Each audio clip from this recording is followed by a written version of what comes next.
And welcome to Live Adult Religious Education. I'm sorry for the view right here. It looks like a little portrait as opposed to landscape, but this is Michael Howdis through the Orthodox Christian Network. We are resuming after a pretty long hiatus. I think our last live class was right before Thanksgiving, but due to circumstance. But anyway, we're back and we're going to continue on our whole theme of icons, Christ in life. And we've been focusing the last, I guess, a couple months now on the iconic understanding of marriage. So I'm just going to jump right in. We're going to continue where we left off. For anybody that remembers, it doesn't matter if you don't. If you're watching this for the first time, it's going to be, I'll make it self-contained. But we're going to talk today specifically about, we're going to use the wedding at Cana and the symbolism of that to take a little deeper dive into marriage, and then talk about the bride and the bridegroom services. And then I've been threatening for months now, marriage and monasticism, if we ever get to that, some of the similarities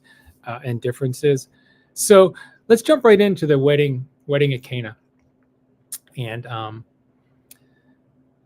guess my first question is that anybody familiar enough with the Gospel of John to know what they mean when someone says it was the Gospel of the seven signs?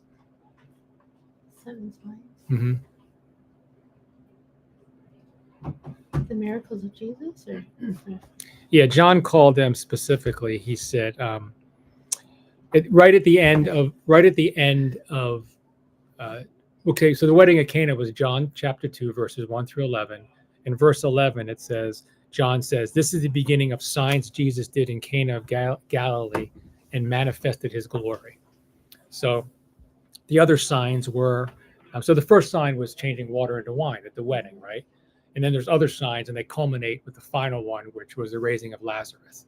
So all throughout the Gospel of John, there were different things that Christ did that showed his divinity, showed who he was. And so John structured his gospel up until the crucifixion, obviously, and the resurrection around these seven signs. So you're not saying there's only seven signs of divinity in John's gospel. Why are we talking about seven? Because, well, there were seven specific things that John called signs. Oh, I see. That Jesus manifested his glory after his baptism, right? That we celebrated yesterday. So, and the first one happened at the wedding. It was changing the water into wine. And there's significance to that. It meant in multiple levels. Okay. Is this a hierarchy of Christ's deeds, then? Seven of the most important, and then everything else in some secondary. I don't understand the seven signs. That's all. Well, no, it's not as much a hierarchy. So I guess a little bit of. So when John composed his gospel, he already knew the synoptic gospels were in existence. So he didn't, and even at the end in John 21, the last verses 24, 25, he said, if I were to record everything Jesus said and did, there wouldn't be enough books. Right. So he's just selecting things, hand-picking things to tell a coherent account of what he wanted to focus on. Not so much left out of the other gospels, although in some respects they were, because it's a biography. Again, it's like we've talked before. If you read 4 different biographies, you're going to get 4 different views of a person, but they're all legitimate. Okay. Right. So the first one was at the wedding of Cana was the first sign that John records, and he changed the water into wine. So I guess my first question is to get a dialogue going. Is what's the significance of that? What's the significance of that happening at a wedding ceremony? And there's actually multiple answers to this, but just when you think about why do you think Jesus chose the wedding to change the water into wine? Well, wasn't it his mother? I thought his mother prompted him to do it. Yeah, she did, but he didn't have to do it. He is Jesus, right? not every boy listens to his mother, right? Yeah, go ahead, Andrew. Well, I think that I'm going to lower this. Yeah, that's right. I'm going to go off camera for a minute. Go ahead. I think that it was a way for Jesus to demonstrate his ability to perform a miracle and for others to see the miracle. Mm-hmm. Because it's so hard to believe something like this without seeing it. Just like, during the Agape service when he says, I won't believe until I see the nail prints in his hands and everything. but I also think that it was a way to show people that it was an appropriate time to also celebrate this miracle at a wedding, at a happy occasion. And there's no barrier between, he's able to overcome the material aspect of what's on earth and to show that that's not a barrier for him being the Son of God to do something and change matter. Interesting. Because in many respects, the sacraments themselves don't change something as much as reveal its true nature, right? That's how we understand the sacraments. So that, they would talk about the, the spiritual and the material. We separate them sometimes. And of course, there are barriers that we have, right? Living in a sinful world, but Christ revealed what it should be. We get a glimpse of what things are going to be in the restoration. So in that respect, yes, he's showing that there aren't or will not be these barriers that we deal with today in a sinful world. Mm-hmm. Go ahead. I'm going to try to keep this as concise as I can. I would presume it also demonstrates Christ's emphasis on the holy sacrament of matrimony itself. Mm-hmm. And we consider it a sacrament and a mystery. But it's also, and I don't want to try to tie too many themes together. No, you're good, Michael, but if Jesus Christ is God incarnate, and the first commandment that we have from God is to be fruitful and multiply, the beginning of that human process of creation or of reproduction, of carrying out God's first commandment, is the holy sacrament of matrimony. Mm-hmm. The man and the woman marry, hopefully to have children, Mm-hmm. so that God's creation flourishes on earth. Yeah, no, you're not fusing things that don't belong together. It all goes together. So you're right on point. Mm-hmm. Go ahead. I'll let you comment too. It's funny because I overheard a discussion of this whole thing as well. And while I have to also agree with that theme that must be there, but I remember just like the tension, like going over it or even discussion, there was such tension there that Mary asked him to do it, and at first he refused, and he was saying no and everything.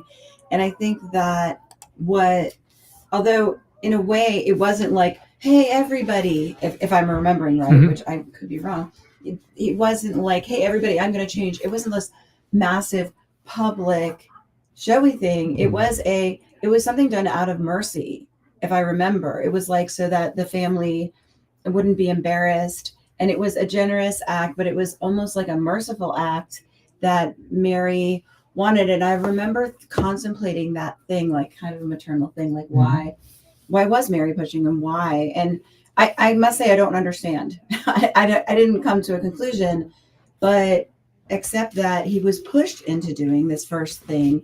People did see him. They knew it happened.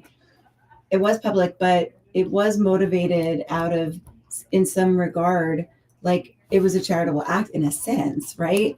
And so I don't know, it was just something that I had contemplated in that whole dynamic. I don't have any answers. There was actually there's multiple layers, dynamics. And one priest told me, just at a high level, he said it takes about a good 3 years of studying the Gospel of John to really understand it. Mm-hmm. So there's layer upon layers, and we're hitting on all these layers. Yeah. But to Eileen's Ellen, point, I'm sorry, I've heard the same background, and one of the things that's really great about the class, Michael, is that you also bring us back to the cultural milieu Mm-hmm. of when all this took place. This isn't all 2024, right? There's a historical reality Right. to Christ's life, and it would have been extraordinarily dishonoring Mm-hmm. of the father of the bride Mm-hmm. to have run out of wine. Right. He would have been shamed and Right. ostracized. Right. And so Christ was called upon to save him without making a show of it, Right. right? But that was a big part of it in Jewish culture at that time, right? The father could not Mhm. afford to be humiliated that way by running out of wine. Right, and then he said to his mother, "Why do you trouble me? Essentially, my time has not yet come. My time hasn't come to reveal who I really am." But he does it anyway. He does it. He And d- for me, that's an interesting interplay there between like a mother and a son, of like there is such a balance of trying to force something with your son, even though he is however old at this point. I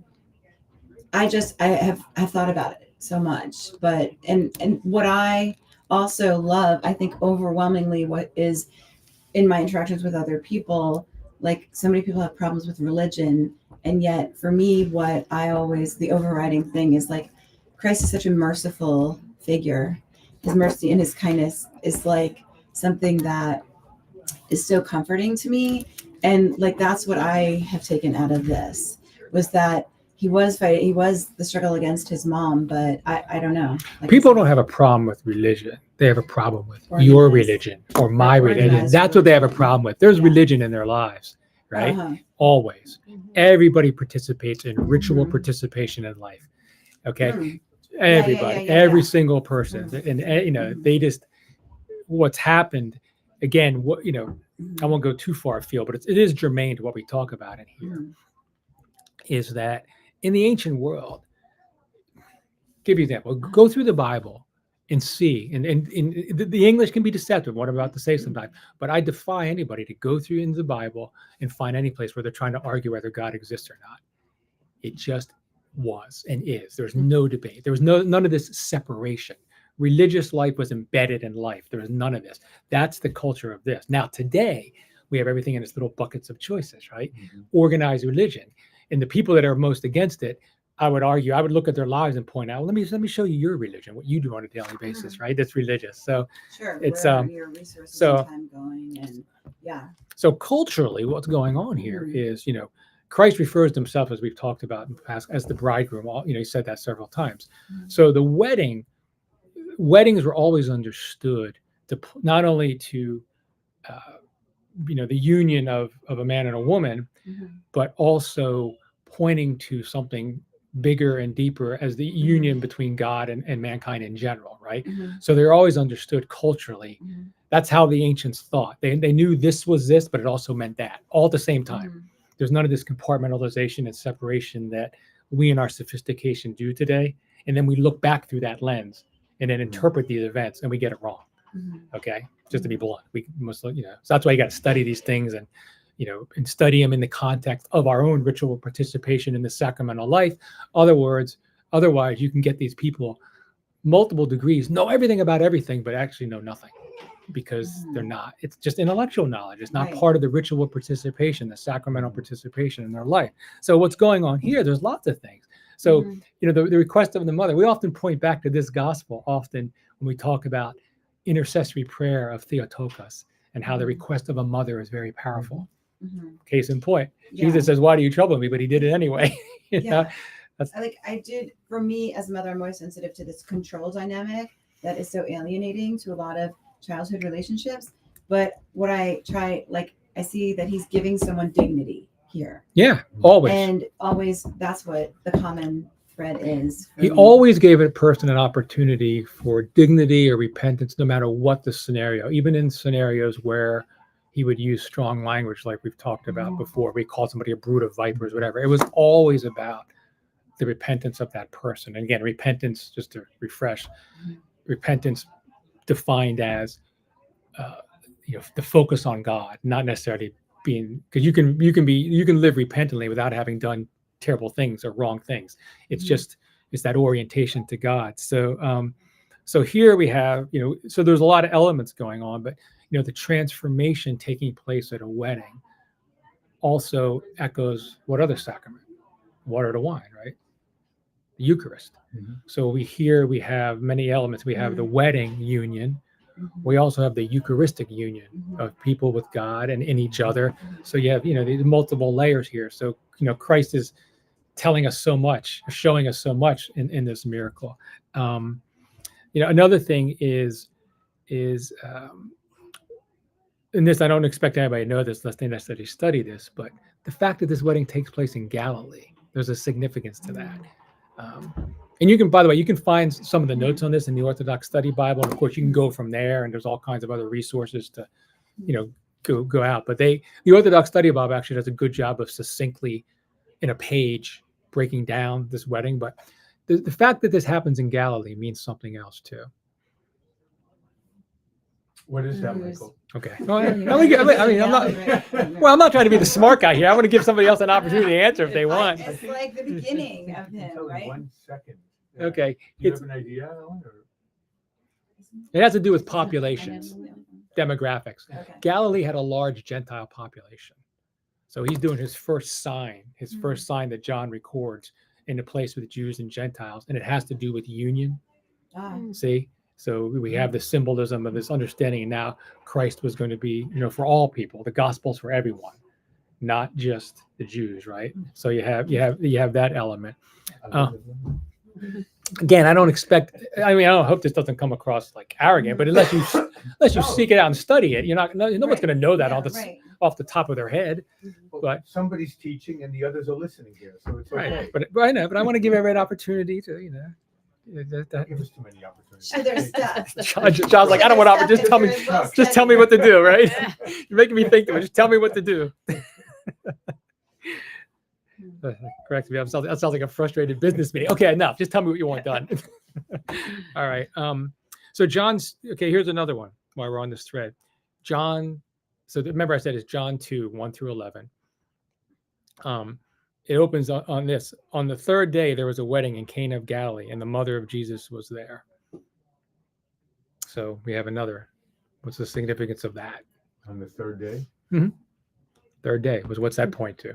Resurrection. Right. Hmm. And if you Wow. and if you study and if you compare what's going on here in John 2 with later on in John 20 with another Mary when Jesus is resurrected and she doesn't recognize him. She thinks he's the gardener. Again, it points back to the Garden of Eden. There's all these threads. It can hurt your head after a while. And then he calls her name. She recognized. So here we have this this account points to that account to some extent. You have these similarities, and those were all deliberate. Remember, the gospel writers carefully chose what they wrote about for deliberate purposes that sometimes we cynically look back and try to pick it apart as if there's fabrication or some sort of desire to build some fiction. It's not at all. This was written for an audience at the time that would understand these things, and they what we sometimes struggle to connect, they would get right away. Whether they liked it or not, it's a different story. But they would understand. So again, this is showing that the marriage here is pointing to the ultimate marriage of God and His church and His people. So and there's a few other elements of significance that Christ being present at the wedding again is just reinforcing the whole symbolism and understanding of what marriage ultimately is. We've talked about it, how yes, it's what we think it is, but it also points to higher and deeper things between God and people.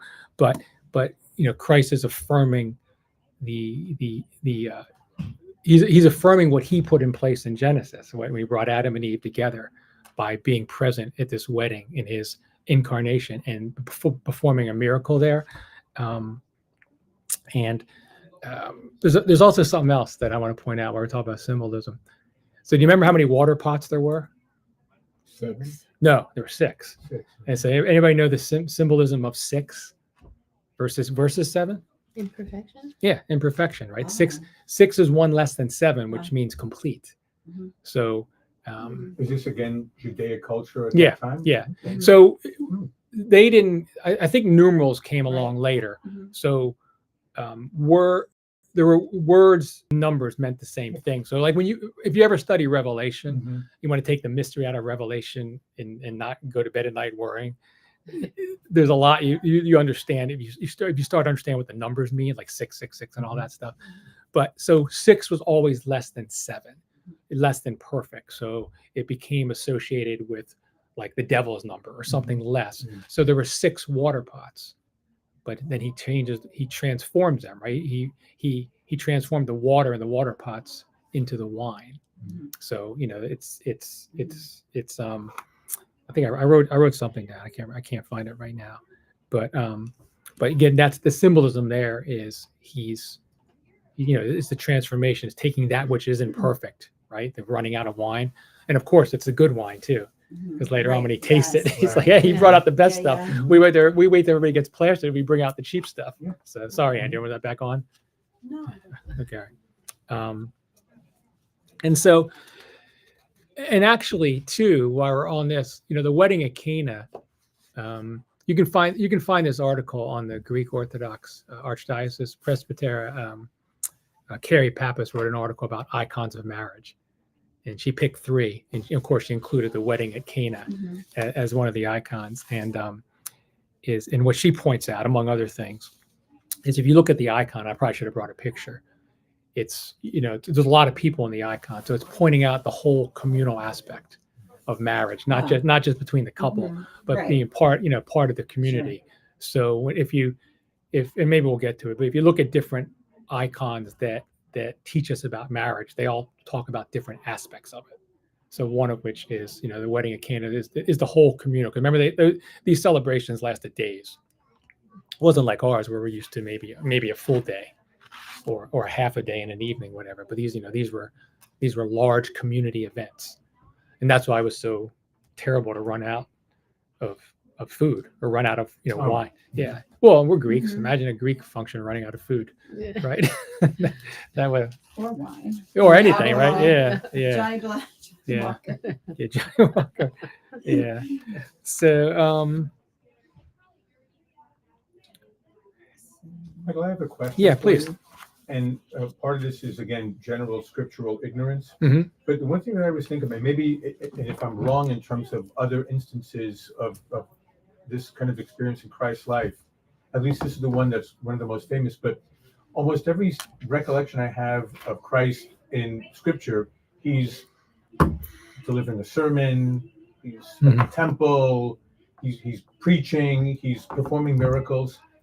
Is he ever at any other celebration, or is this the only celebration that he participates in all of the sort of the 3 years of his ministry? let me think about I that. always think about that in terms of how this shows a very human side of Jesus. He wasn't just this solemn figure who was out there very seriously offering the keys to the kingdom and whatnot, but if he's at a wedding, he's probably dancing, right? Probably drinking wine, right? Probably having a good time like everyone else. Well, he At the wedding. basically said, he basically, when he was castigating the religious people, he was like, John comes fasting and being all aesthetic and you condemn him. He basically said, I come and you call me a wine bibber. Or drunk or Yeah, whatever. So But I'm just saying, it seems to me like I don't recall any other instance in scripture. so I'm in my mind, I'm paging through the gospel Okay, yeah, I'm accounts. sure you are.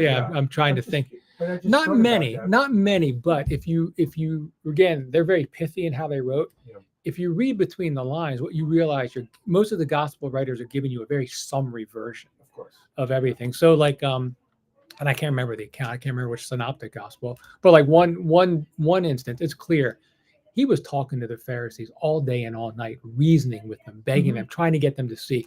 But we don't get that. We just get the end result type of we get the abstract. I know, Yeah, but that sort of reinforces my point. Like sometimes we fall into the trap of thinking that Jesus was just a serious guy who just walked around all the time and preached and whatnot. And there's a completely different side to a human being when they're celebrating a wedding. Like you said, it's 3 days of festivities. Yeah. It's very different than Jesus was very much among the people, right? They didn't talk about anything else he did at the wedding, so I'm assuming he participated in all of the festivities, as did everyone else. Well, a lot of our understanding or of the human Jesus, is frankly distorted a lot by Sunday schools and what is shared, right? Because like for instance, I don't know if you remember 2 or 3 years ago, I didn't mean this disrespectful or tongue in cheek, but I said the dark side of Jesus. What I meant was, I taught the part to him that people don't focus on because it doesn't accord with the meek Jesus. Oh, yeah, Jesus loves me. The Yeah, Bible yeah. tells me so. But yeah, well, he does love you. But love is always action. So you have all these things where you look at, like we talked about before when he drove the money changers away, Right. how violent that was. Yeah. So I guess what I'm getting at is, our Orthodox understanding is Christ was fully participatory in the full human experience, minus an earthly marriage, right? Mhm. But that's why it says in Hebrews 2 and in chapter 4 that, and we don't think of it this way, he went through every single temptation we go through. And it's hard sometimes because we don't, at least I don't, it's hard for me to, like, if I'm tempted to do something bad, I don't think of Jesus ever going through that temptation, but he faced every temptation. So the point is, I think we're on safe ground to I'm going to say imagine, but think of Christ fully participating in all human aspects. Yeah, but we don't. Just a thought. No, it's a good thought. Okay? And I've it's not just one we've come up with here. I've had this discussion. I've been part of these discussions before, as we actually I've been part of them with fellow teachers talking about, painting the full picture, if you will, Mhm. and how sometimes we have to. It's hard sometimes to get past some of the connotative stuff that we face with Christ. I said Sunday schools because Sunday schools tend to present the softer side or the gentler side, or that. Can I bring up one example of that? Yeah, And everyone please. Forgive me here, but I was here No. yesterday morning for the theophany, Mhm. and there was this one part of the Orthros which kind of touches on this, and I did a screenshot so I can remember this for future reference. But when John is baptizing Christ, Mhm. and he says to him, "How can I reach out with my hand and touch the head?" Because Jesus is physically there. Touch the head that controls the universe. And I just thought it was like just a beautifully poetic way of bringing the, fully divine and fully human together. I just looked at that sentence over and over again. And Jesus Christ is there, and John is humble, saying, "How am I supposed to baptize you? You're God, right? I can't even untie the thong on your sandals." But at the same time, this man that's being baptized controls the universe. And I thought that phrasing was phenomenal. Well, it's so cool you brought that up, and I like the word you use, poetic, because the theology of the theology of Orthodoxy is embedded in the hymns. That's where a lot of the Bible is poetic. And I've been dabbling in poetry the last few years, and I'm beginning to get that understanding of that's probably the best way to express truth in words. But who wants to read it? Most people don't want to read it or hear it. It's not part of our cultural milieu today, except for a few. But that's really, and most people don't really pay attention to the hymns. Most lay people. I mean, the priests, the priests know it inside out, so they're always like point to hymns and stuff. But that's really where the understanding comes from. The scriptures, everything the Holy Fathers did to take this understanding from the scriptures, from the oral tradition, and put it into something that we can ritually participate in and understand. And so that's a great thing to bring up. Yeah, it was just very memorable from yesterday morning.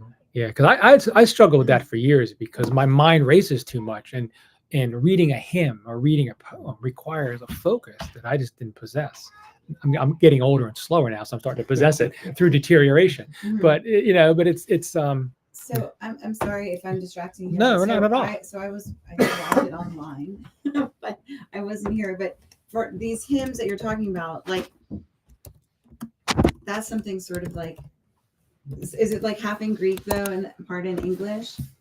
Well, So- when we do it here, yes, Mhm. unfortunately, but Yeah. I have the Orthodox Yeah. digital chant stand, so I follow everything in English. Okay, so I Right. do think Yeah. that like I kind of like icons communicate the messages of the Mhm. church, whatever. Like those things also do too. And I am such a curious person, and I love languages, so I'm always like, Vasilius, what's this? What's this? And I think it does take it takes the patience and it takes a focus that is true. A lot of people right now just do not have to Mhm. take it to the next level. Like I love the Greek and everything, and lots of times it provides that cultural context. If we give it the chance, we're like, okay, why did they use that word? Or maybe that word doesn't fly well in our society right now, but like, what's the cultural, historical context there? Yeah, it's just something I'm always interested in. So I'm interested in that. it's Is it I'll app? talk about, I'll talk about it after. Cool. it's good. Like I was noticing today, the choir felt like it was more English because I don't speak Greek, or what I do speak not well, so I don't really understand as well. And our, just for everybody online, our demographic here at this church, it's entirely appropriate to go back and forth because we have we have a mixed demographic. So Mhm. it's kind of a tough challenge, especially if someone's being a real zealot about language and feels very strong. But it's a tough challenge because you have to reach, orthodoxy is always in the language of the people, and the people here, it's a mixed bag. But it is important to hear it in a way, it's important to hear it in a language you can understand, Mhm. and whatever that may be.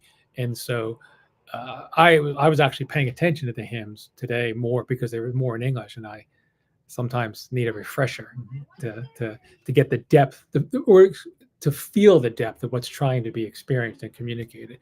But it's interesting. There's been a uptick in poetry lately. People going back to it because I don't know. I mean, there's so many reasons why things happen, but I think people are getting hungry a little bit, at least in the literary circles, for deeper, a deeper experience than just intellectual. Mhm. The intellectual is important too, because you need the intellectual to graft to the experience, right? So you need to have, You mean just culturally Yeah, speaking? In yeah. Robert's, definitely, I think it's being given, it's being in certain circles used as like a vehicle to just process inner feelings and everything like that, which is great. Yeah, no, it's important, and the understanding of all these things in the church just takes time and effort, and like I said, participation and intellectual exchange. It takes all these elements to really understand, and I think that's why I love the symbolic nature of what the Holy Fathers read today by people that aren't oriented would say this is, because they would say, oh, they're reading too much into things because we have such a literal way. That's not how things were understood. They were understood, as I said earlier, both things true at once. A star was a star in the sky, but there was something divine behind the star. It was everything. They had that understanding. They didn't have all that separation, and that's why this, the wedding, focusing on marriage and wedding is so. I find it interesting because it is what it is while pointing to so much more that helps us gain. I don't know. Do you guys feel that way? Are you bored of this by now? Because we've been doing it for months. No. Okay. But I mean, one of the things that you're underscoring here is if we believe in the sacramental nature of holy matrimony, that helps define the relationship you have with your spouse. Yeah. Right? And I don't mean to be belittling here, but it's going to sound very belittling.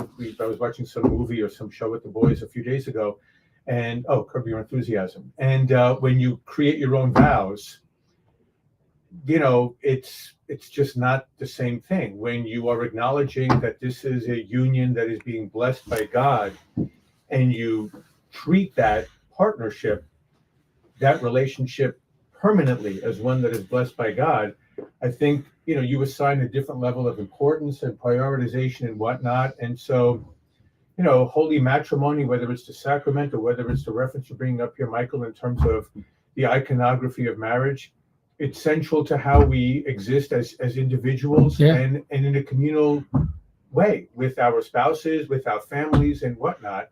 And seems to me we can't emphasize enough the importance of marriage. I agree. And I think about vows. I've thought about that sometime. And as I've gotten older, I definitely tend to think differently than I once did. Where I'm going is that, well, let me back up. And I realize that God blesses everything, even when we don't intend it rightly. Just like when the Israelites wanted a king, they wanted the wrong type of king. They wanted a king like other nations. What did God do? He gave them the king, and he created a Davidic line where Christ came from. Just like Cain founded cities in his sinful way to bend creation towards his will, created cities and technologies. What does God do? He hallows the city, Jerusalem, right? Makes the city the bride of the church. So where I'm going is that I think sometimes this whole romantic notion of love and saying your vows comes from a place of wanting to be in control, even though, but of course, God sanctifies and blesses unions, even when they're not necessarily what he intends. So I'm not saying vows are bad. I don't want to get hate mail because of this, but I'm really not. I'm really not saying that. I'm saying he takes what we offer and blesses it. But to the point, it's because we've lost that sacramental understanding. Where did that come from? That came from the church, right? Not necessarily the Eastern Church, but and there was good reasons at the time. But the end result of the loss of sacramentality, to a large extent, is a heresy that it came from the church. It came from the the abuses of the church and the response to that in the West and all kinds of things. And even though it's not, we can look back retrospectively and be judgmental, we'd be wrong, because we'd have to go back and really understand the circumstances and what was intended versus what was the unintended result. But marriage in many Christian circles is no longer considered a sacrament, right? So Catholic and Orthodox, yes, but in Protestant circles, it's not.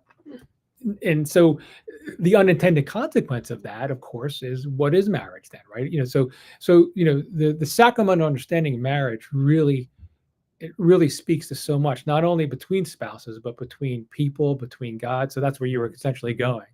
But I think we have to always, I think as people, we always have to be careful and really examine our actions and motives and always try to root out as best we can, and we're all going to fail, the self-centered nature of it, right? And even about debates about marriage, and I don't want to get into all that, but the point being is there's so much knee-jerk reaction to all these things where it needs to be looked at. Okay, in a broken and fallen world, how do we condescend to each other and still maintain our understanding and integrity of our faith? Not easy answers overnight, right? They're just not. But in today's environment, everybody gets so volatile, starts attacking and tribalizing and whatnot. So really, my point here, and I love our discussion today and in the past, is trying to stay focused on these, what I'll call the higher truths, so that then we can then go back to our own lives and see how we use them in our own lives with our own marriages, whatnot, or our own relationships to, help us stay in that sacramental, understanding. So anyway, I kind of said a mouthful, didn't I? No, not at all. Okay. So let's see where I want to go next. I think we're going to continue some of this next week, but let's touch upon, because let's jump to a little bit to this whole marriage and monastic understanding, because in the West, so much of Orthodoxy comes through monastic literature or monastic understanding, and sometimes it's hard to delineate what's different, what's the same. But if someone were to ask you, again, if someone said, well, if marriage and monasticism, how are they similar? How are they different? Anything come to mind? Sacrifice. They both involve sacrifice. Yeah. Devotion. Yeah. And Mhm. the Orthodox definition of obedience, right? Yeah. Right? Mhm. Where obedience frees you. If you are obedient in the right way, in a Christian way, you attain a greater level of freedom, not obedience like somebody's the boss of Yeah, somebody. like subjugation. Subjugation. Yeah. Thank you, Michael. Yeah. Yeah, I was watching Mary and I were watching some show last night, and the guy's like, back when a time where wives obey their husbands, and I'm like, see, Yeah. but not like that at all, right? It's exactly. So, They're almost essentially married to the church. mhm. I mean, I Yeah. remember just from my own experience there, when I was there 2 years ago in Mount Athos, and I saw the way these monks, Mhm. they're it's a Mhm. complete devotion to the well-being of the church and the faith and everything that's required to Mhm. upkeep. Mhm. the church Yeah, and the no, faith. you're absolutely right. Yeah. Go ahead. I think it does require a lot. I mean, it is, especially in our culture now. I think obviously people are complicated. People, they're like your own world, right? Mhm. And I think that there's so much expectation of people in general right now, and you get pulled in so many ways. You do almost have to be there. Marriage requires a single-mindedness and a dedication, much like monasticism. You have to remain focused on your family. Mhm. It's really hard, I think, in American culture. There's so much like people expect you to do all these things, put your money and time in all these different places, and you're like, you could very easily be drawn off course, not only from your faith and whatnot, but from your family. Like, you have to constantly be thinking like, what is best for my family? What is best for everybody? Yeah, it's all concentric circles, right? From the very inside hard. out. The innermost circle is like each one of Mhm. us as individual persons in God, right? And then right there is the family that we're in, right? And then it goes out from there. And it's hard because there's so many Yeah. competing priorities. And I think we've talked about this before. It gets really hard if you take your eye off the ball when you really get involved in your faith, whether at a ministry level or just because you're involved, because it can, then the sacramental life can almost become a distraction, because it becomes, it's, you know, it's very intoxicating when you first begin in your, that new, fresh journey of spirituality, that, especially if your spouse and yourself or somebody, you're not on the same page. Right. You know, it's not as pleasant to stay in that spot where you need to be for the relationship versus where you want to be because of where you feel you are individually. So it gets challenging, but it's the same. And you know, and the monastics have this problem too. I mean, you know, living in a community, whether it's a community of a home or a community of a skeet, right? You're still in a community, and so all these things apply. I was just there's a quote from Saint Simeon, the new theologian, who died in 1022. The new theologian, so typical of Orthodoxy. But he says, all of us, clergy, laity, and monastics, must bring Christ to our minds first. As soon as we awake from our sleep, let us offer to him the beginning of all our thoughts, like a morning sacrifice. So, I mean, in some ways, that's the definition of repentance. You know, our eyes focused on Christ, and then how it affects the rest of it. But yeah, so yeah, they're very similar in terms of those respects, right? You know, the order that's needed to maintain a functioning monastery, it's the same order you need to maintain a functioning home. And all of us have had great disorder in our homes, I would imagine, right? We're all like normal people, so we've all, you know, sometimes it's always, you know, there's order, then you go to disorder, you got to bring it back, and you know, just you add members to the family. There's, you know, there's all of that continual dynamic of trying to stay ordered, because order is holy. I mean, you know, God, see in the beginning of the Bible, everything was properly ordered, and sin is disorder, and justice is getting things back in order. So, you know, those same dynamics. You know, what are I'm feeling personally attacked. no. I'm just joking. Yeah. By who? I'm joking. Okay. Me. No. He's bringing up disorder. He's bringing disorder. Has he been in my Welcome to house, life. right? Yeah. Welcome to life, right? Exactly. Life is all, well, it really is. No, I mean, it's actually creating order and creating these schedules and making sure everybody participates in the family. It's so much work. And that's what brings order. It's just relentless. yeah. And parallel to that is fighting disorder. Yeah. Because disorder is kind of like, it's a natural external force, right? When you can control things and you're always trying to keep things right or keep things straight and whatnot. Sin is So it's both. Sin is the root cause of disorder, Thank you, right? sir. It's so we're worried to fight. And then here's the other thing. And I wish what I'm about to say, I wish I did it more. I don't do it as much as I should.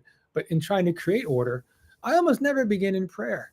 I always, you know, I just, even if I'm making a meal for somebody, I just get going and doing things, right? And it's not something to be compulsive about, but I've been amazed when I've remembered to bring just a sacramental focus. It doesn't have to something, how much easier it is.